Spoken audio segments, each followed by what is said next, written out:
Bonjour à tous et bienvenue à cette conférence. Aujourd'hui, je vais vous parler donc de génération de tableaux de bord à SCODE à l'aide de Grafana. Je vais commencer tout d'abord par me présenter. Donc, je m'appelle Yannick Perret. Je suis administrateur système pour la société iOS. Je suis un grand fan de tout ce qui est open source ou Linux que j'utilise depuis assez longtemps. Et je suis également auteur de livres donc aux éditions ENI. J'ai écrit un bouquin sur Ansible, un autre sur Kubernetes. Et j'ai bientôt un nouveau livre qui sort en décembre sur Prometheus et Grafana. Donc voilà, si ça peut vous intéresser. Donc concrètement, voilà, je vais essayer de vous expliquer qu'est-ce qui m'a amené à vouloir générer du tableau de bord as code. Donc ce qu'il faut savoir, c'est que pour faire la surveillance de notre application, on utilise donc majoritairement du Prometheus.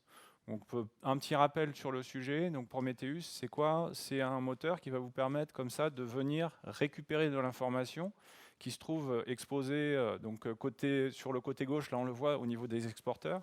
Bon, pour comprendre un peu, pour avoir un petit peu de contexte, un exporteur, c'est une espèce d'agent que vous allez déployer ou qui va être déployé automatiquement avec votre application, qui va venir être comme ça récupéré. On va venir récupérer des métriques à intervalles réguliers côté Prometheus. On va les stocker sur un moteur de base de données un peu particulier de type time series, donc des séries temporelles. Et ensuite, on va pouvoir venir requêter donc, ce moteur à l'aide d'une interface HTTP REST, à l'aide de Grafana ou de n'importe quel composant que vous utilisez. Il y a un système de découverte automatique qui vous permet de vous brancher donc sur des API externes, comme par exemple Kubernetes, Docker Swarm, tout ce que vous pourrez utiliser. Vous pouvez également faire du déclaratif avec des fichiers YAML de manière traditionnelle. Donc si on se concentre sur ce qu'on souhaite faire, en réalité, bon, on a d'un côté donc, des métriques qui sont exposées par des applis ou des composants système. On vient les récupérer et les stocker côté Prometheus. On peut ensuite l'interroger à l'aide de requêtes toutes simples. Et ensuite, côté Grafana, on va pouvoir le mettre en forme sous la forme d'un tableau de bord ou des choses de ce genre-là. Donc là, on a un exemple tout simple de tableau de bord qu'on peut faire. Donc là, sur une première ligne, on va retrouver donc des informations basiques avec des petits panels qui vous donnent des informations textuelles sur ce qui a été récupéré. Et sur la deuxième ligne, on a un panneau avec un petit graphique tout simple. Je pense qu'on est tous, vous allez tous utiliser ce genre d'outils pour générer ce genre de dashboard. Mais en soi, bon là, on est dans une situation finalement assez simple, et c'est pas là où on va avoir le problème. C'est plus quand on va commencer à multiplier les tableaux de bord, et on va se retrouver comme ça à maintenir plusieurs dizaines de tableaux de bord un peu partout. L'autre problème qu'on peut rencontrer, c'est par exemple, on se dit à un moment, on a commencé à faire notre tableau de bord, on veut changer la largeur de la ligne sur un des tableaux de bord, sauf qu'on utilise à peu près la même chose, la même information dans 10 autres tableaux de bord. Il faut les ouvrir un à un, il faut faire la modification. Ça peut être un peu compliqué. Et en plus de ça, le petit plus, c'est par exemple, vous avez des tableaux de bord, vous les mettez à jour sur le développement d'abord. Vous mettez votre application sur la plateforme d'intégration, donc il faut déplacer votre tableau de bord, donc il faut ouvrir à chaque fois votre interface Grafana.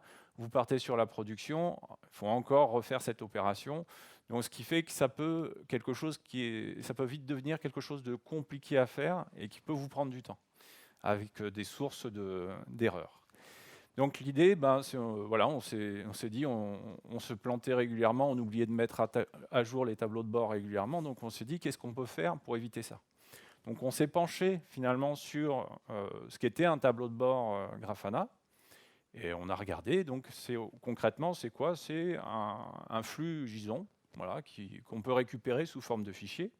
Et donc comme chacun sait, un fichier, qu'est-ce qu'on peut faire? On peut par exemple le stocker sous Git, tout simplement.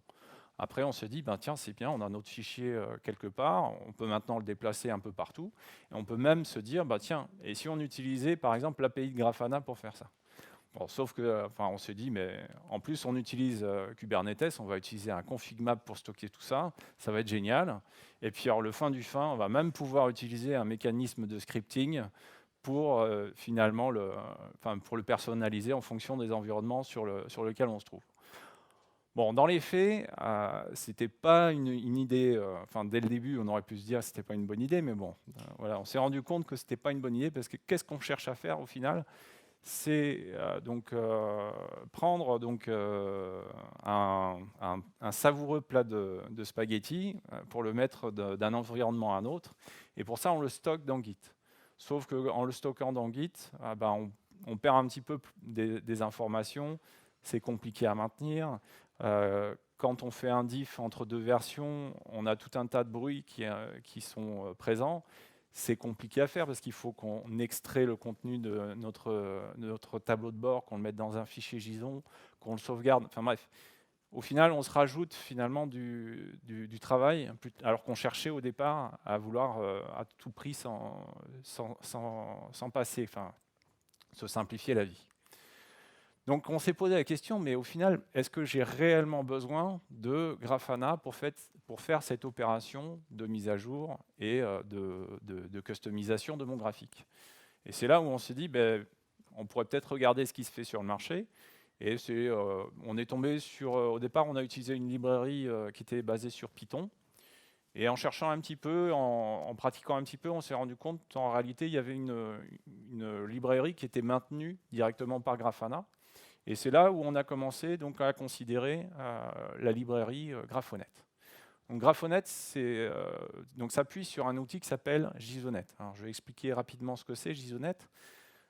Alors JSONet, c'est un outil qui va venir donc étendre le langage, la structure JSON, le langage JSON en lui-même, pour pouvoir y ajouter des procédures, des éléments, des appels de fonctions, des choses comme ça. Là, vous avez un petit exemple d'appel qu'on peut faire. Et ça va nous permettre de générer directement un JSON. Donc, il y aura l'avantage déjà d'être, premier aspect intéressant, ce sera du JSON qui sera valide. Parce que l'outil JSONet nous garantit cette propriété-là. Ce qui n'est pas le cas, par exemple, si vous utilisez un moteur de templating type Jinja ou du GoTemplate, par exemple. Parce que dans ces cas-là, vous pouvez vous retrouver dans une situation où vous produisez votre fichier, mais c'est du texte.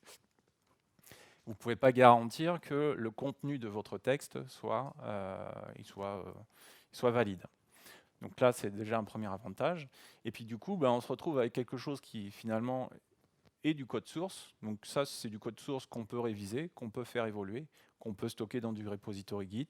On peut faire des merge requests. Donc on se retrouve à une situation qui est quand même plus tenable par rapport à tout à l'heure.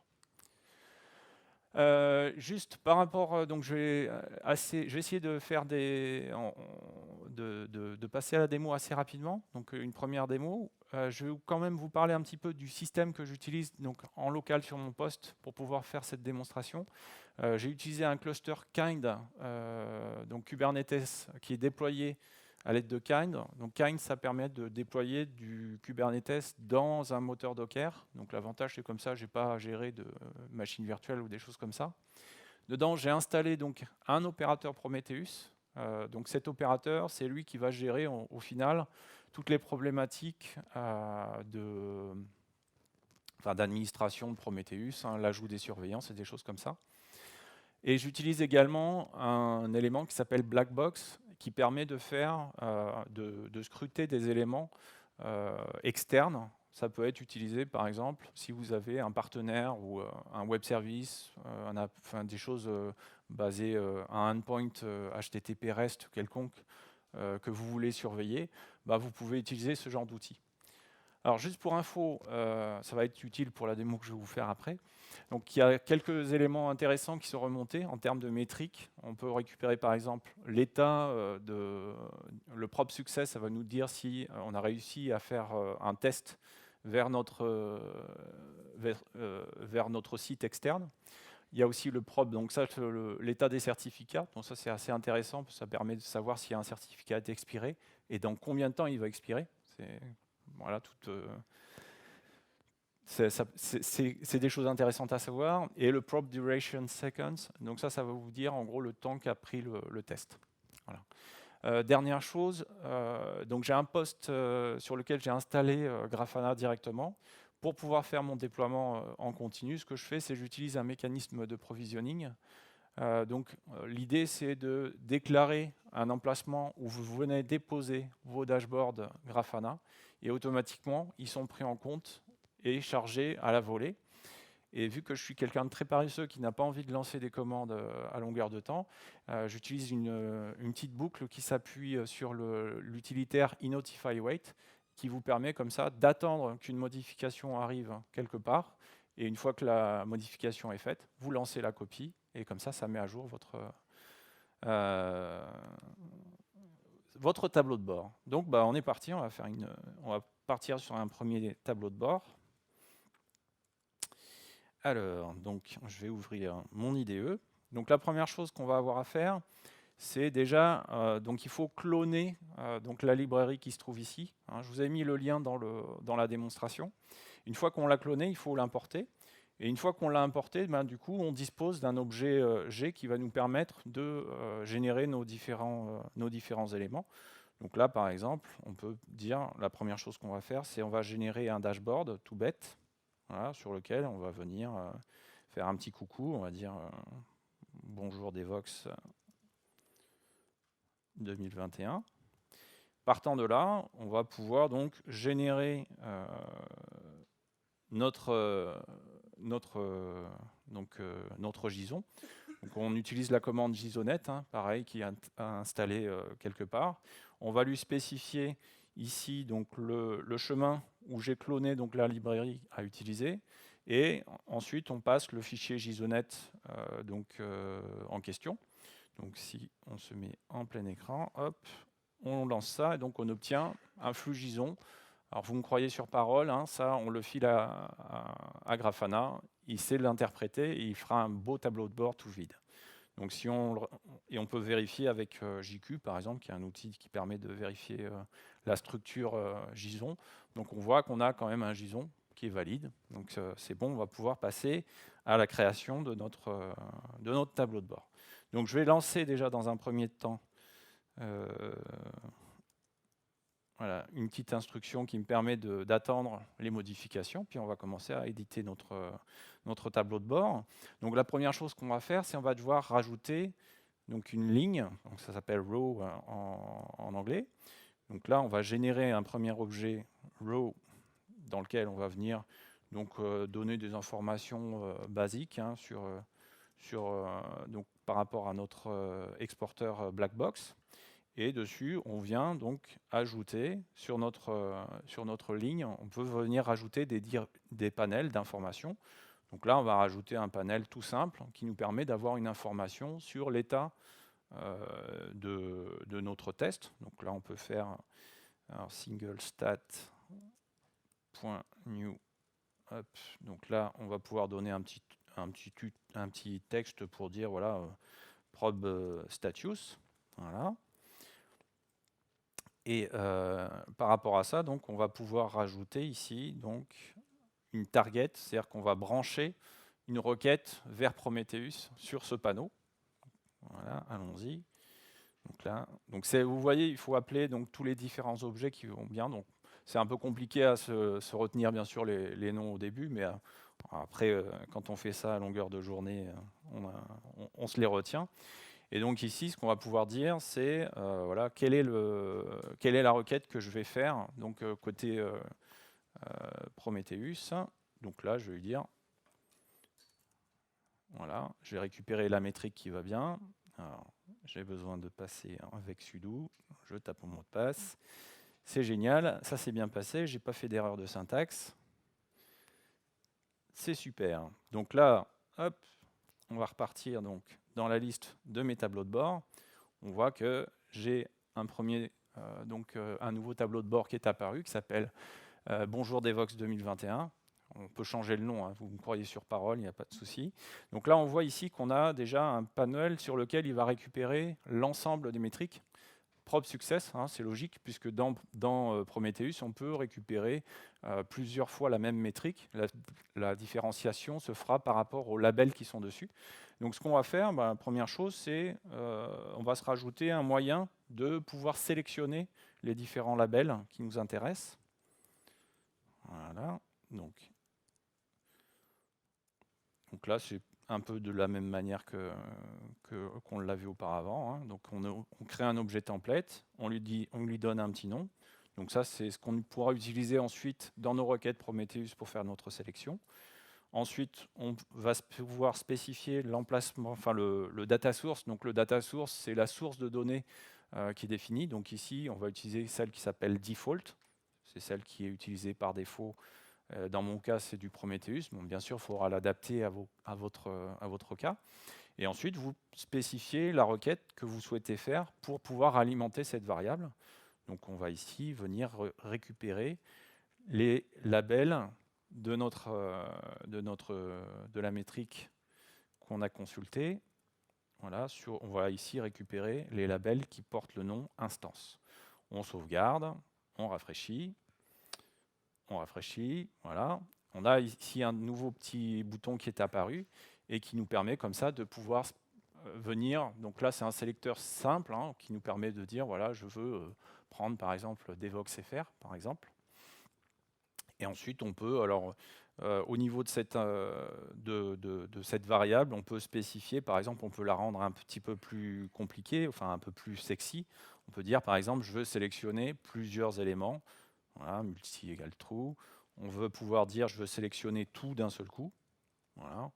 On peut également spécifier des choses comme le moment où je souhaite rafraîchir le contenu de ce composant. Par exemple, dès qu'on change de fenêtre temporelle de visualisation, on veut avoir envie de mettre à jour et pas avoir à appuyer sur F5 à chaque fois pour venir mettre à jour tout ça. On peut le faire aussi au niveau de notre dashboard. On peut dire par exemple, je veux que tu fasses un refresh automatique, mettons toutes les 30 secondes. Voilà. On peut faire ce genre de choses. Donc là, on a fait toutes nos petites modifications. Ce qu'on peut faire maintenant, c'est on peut venir spécifier sur notre instance, par exemple, sur notre métrique, on va utiliser un sélecteur Prometheus. Donc ça, c'est du pur Prometheus. Alors, ne pas oublier le petit aigné ici, parce que vu qu'on est sur une sélection multiple, il va nous renvoyer une regexp. Donc c'est juste pour ne pas se faire avoir.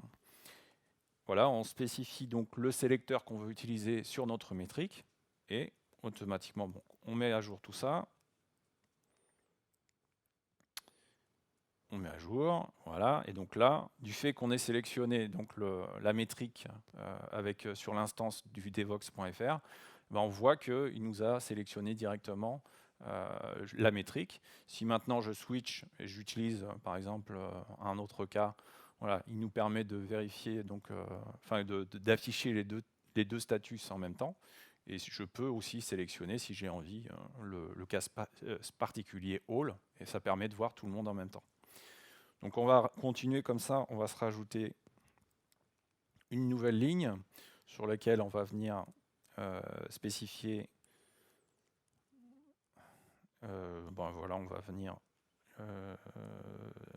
donner des informations sur le temps de réponse, par exemple. Voilà. On rajoute notre panel. Ici, donc, il faut utiliser un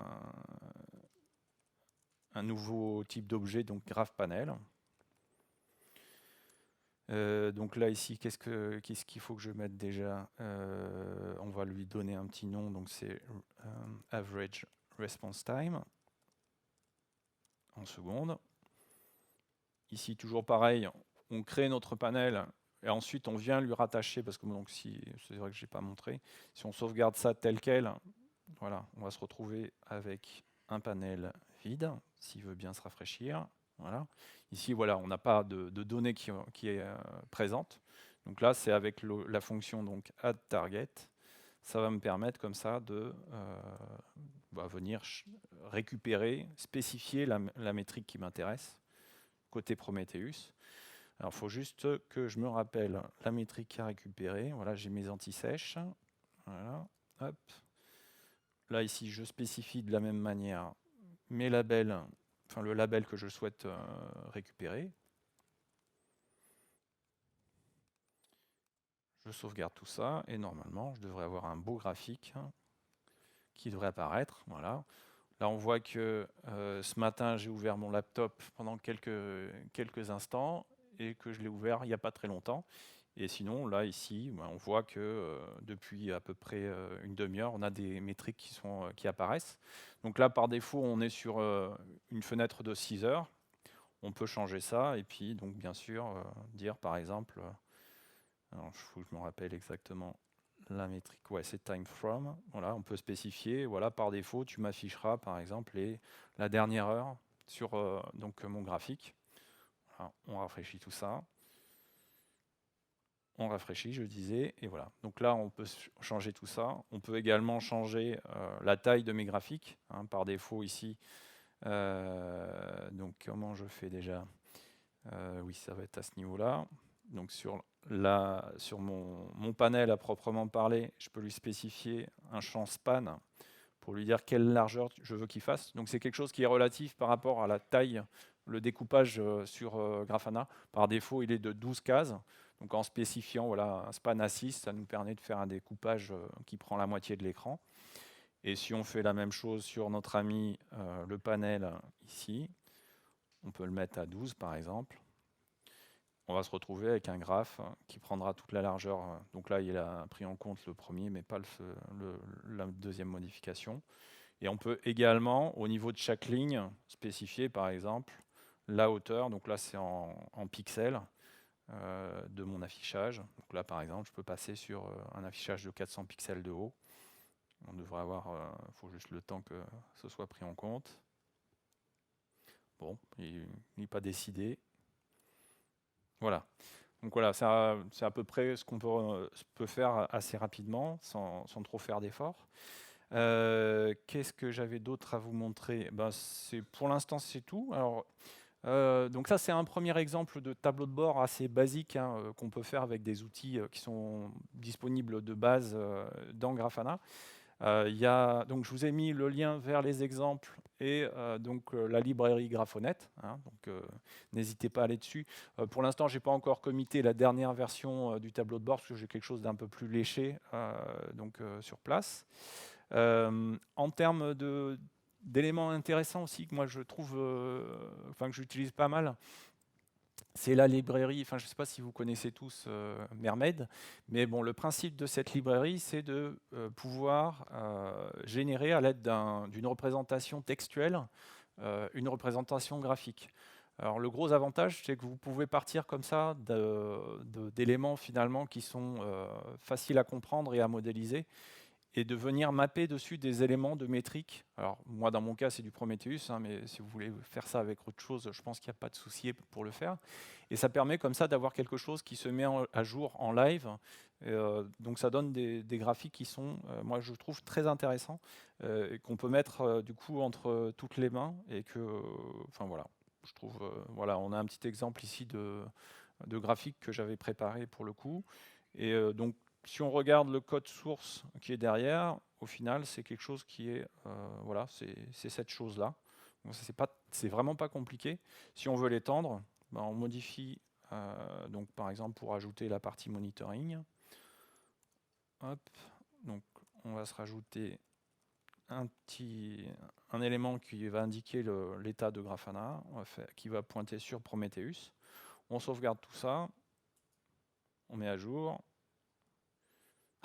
Et ça se met pas à jour. Alors ça s'est bien passé, ouais. C'est juste qu'il est un peu long. Voilà. Donc là on a un exemple. Voilà, on a mis à jour notre architecture finalement sous forme de schéma Mermaid. Et du coup ça nous permet comme ça d'avoir un tableau de bord qui se met à jour très rapidement. Ça permet par exemple si vous avez des microservices à administrer ou des choses comme ça, de pouvoir très facilement et très rapidement mettre à jour vos tableaux de bord. Et ben voilà, c'était à peu près tout ce que j'avais à vous dire sur le sujet. On va partir voilà, sur la petite conclusion de tout ça. Moi, ce que je trouve intéressant avec cet outil, c'est que voilà, on a une démonstration qu'on peut faire donc assez facilement cohabiter des équipes différentes autour d'un but commun, qui est d'avoir des tableaux de bord à jour. Donc pour de la production, c'est quelque chose qui est très important, hein. Moi, je suis plutôt dans l'hébergement des applications, donc c'est quelque chose qui me tient vraiment à cœur. Et c'est là où on est. Là, ce qu'il y a d'intéressant, c'est qu'on peut faire converger comme ça ces intérêts du développeur, parce que c'est lui qui va, au final, être conscient, qui va avoir connaissance des nouveautés qui arrivent sur une application, et qui va pouvoir, si on travaille bien ensemble, pouvoir anticiper les besoins de modification et de surveillance euh, sur la production, des choses comme ça. Donc l'intérêt, c'est comme ça, on arrive à faire travailler main dans la main ces deux groupes de personnes. Voilà, on utilise ça depuis quelques temps, donc moi je trouve ça intéressant. Voilà, ce sera à peu près le mot de la fin pour moi. Si vous avez des questions, ouais, vous avez 4 minutes. J'ai beaucoup parlé.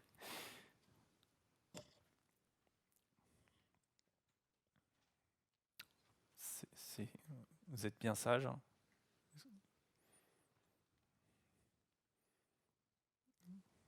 Non? Pas de questions? C'était clair pour vous? Oui, peut-être? Oui, j'ai oublié de spécifier. Oui, donc la question c'est, est-ce que j'ai utilisé un plugin particulier pour faire ça? Donc j'utilise un outil qui s'appelle, le plugin, je l'ai marqué, ça s'appelle Diagram Panel for Grafana. Je vous ai mis le lien ici. Effectivement, vous l'installez, c'est dispo, c'est compatible avec les dernières versions de Grafana, et ça vous permet de gérer directement sous Mermaid. L'autre aspect que je n'ai pas expliqué, c'est qu'il y a un éditeur Grafana qui est disponible en ligne, que j'utilise énormément. C'est quelque chose qui, je trouve très pratique. Ça permet par exemple de concrétiser, quand vous expliquez quelqu'un, surtout en ces périodes de Covid, vous avez besoin de faire des graphiques rapidement et que vous pouvez ensuite partager. C'est un outil que je trouve très très intéressant. Pour info, vous pouvez l'utiliser dans des balises, dans du Markdown, dans des balises code avec le Mermaid. Ça vous permet de faire directement, de mettre l'architecture de votre application, enfin une architecture de principe, quoi, sur directement votre site GitLab, GitLab ou ce que vous voulez. Je ne fais pas de pub pour GitLab, même si je l'utilise beaucoup, que je trouve très pratique. C'est pas compatible sous GitHub, donc je n'ai pas dit de... Voilà, j'en ai pas parlé. Voilà, c'est à peu près tout. Utiliser Mermaid, c'est vachement bien. Bon, pas d'autres questions? J'en avais une. Vous avez rencontré Est-ce qu'il y a une limite à l'outil? Pardon, quelles sont les limites de l'outil? Oui, est-ce que vous en avez rencontré ou pas? Enfin, le Graphonet.